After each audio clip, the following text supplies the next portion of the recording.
Hi, I'm Charl Bassil. I'm the Chief Brand Officer of the BBC, originally from South Africa and now living in the UK, and most recently in Sweden, where I was CMO for Absolute Vodka. I was invited by Dale to come and speak about reimagining iconic brands. So the kind of brands that I've worked on over the last 20 years, Castle Lager here in Johannesburg, and then Absolute Vodka, first in Cape Town and then in Stockholm in a global role, and now most recently the BBC. So really wanted to talk about what you need to do to reimagine brands that are big, that have legacy, and that might need some reappraisal.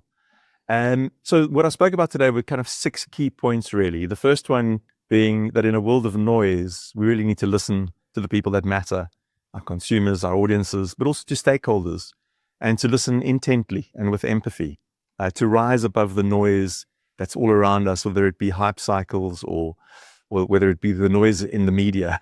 It's just a lot of noise. So to stop, to reflect, and to listen carefully to the voices that matter.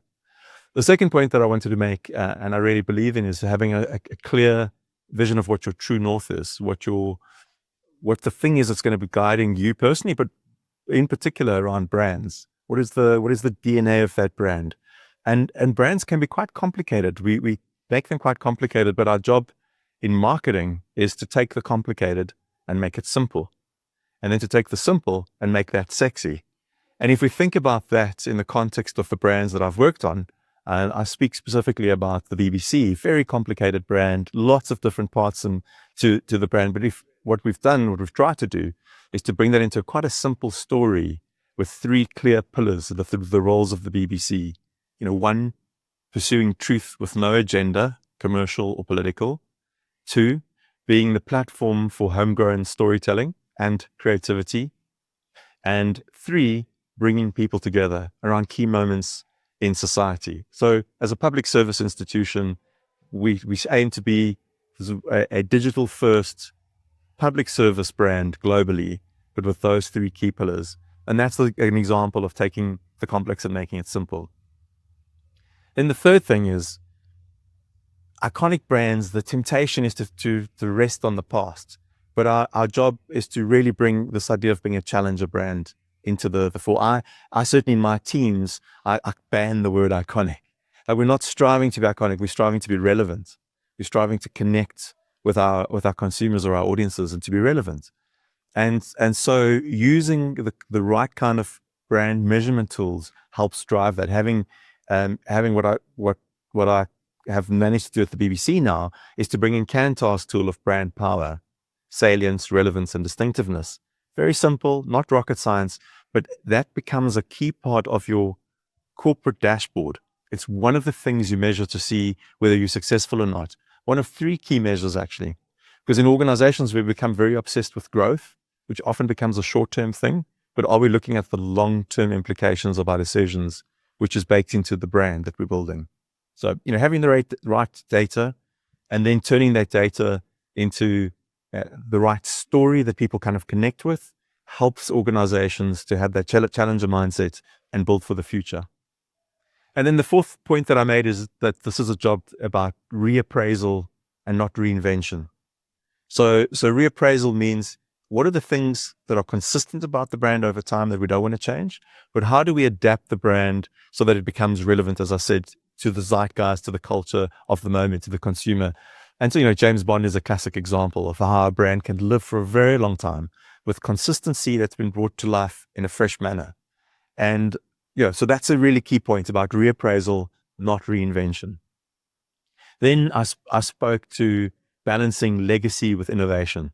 So innovation is critical, particularly technological innovation. As a BBC, we know that we need to be digital first. We're investing a lot in our products. We will eventually, in the next 9 years, actually shift from broadcast and leave that entirely and become a pure streaming service. That innovation is critical, but it can't be by sacrificing our legacy, because our legacy is the thing it's the glue that holds it all together. And kind of making sure that you balance innovation with legacy is a difficult job, but it's our job in terms of reimagining iconic brands.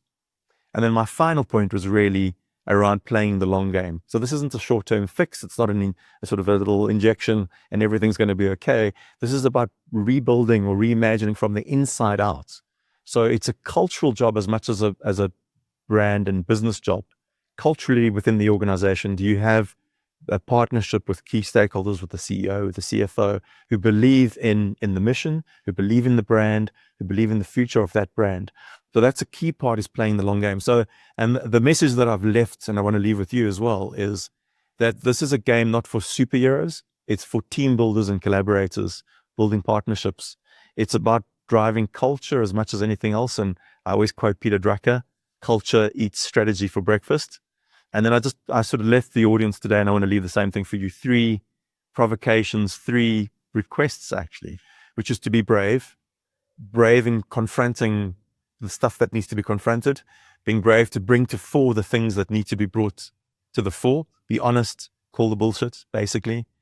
The second one is to be kind, because in the world today, it's probably the thing that we need the most. There's a lot of the algorithm driving people into their corners, and sort of holding that ground very firmly. I really believe our job in business and particularly in marketing is to be kind to our audience, to be kind to our consumer, to be kind to one another, and ultimately to be kind to oneself. And then that sort of leads me to my last and final point, which is to believe. Believe in yourself. What I've discovered on my journey is that the magic of Africa has a potential to shape the culture in the world. And our job actually is to shape culture. It's not just to borrow from culture. We're actually creating culture. The platforms that we have, I don't think we realize the kind of the opportunity we have to shape culture positively. So believe in yourselves, believe in the future, believe that we can shape culture positively.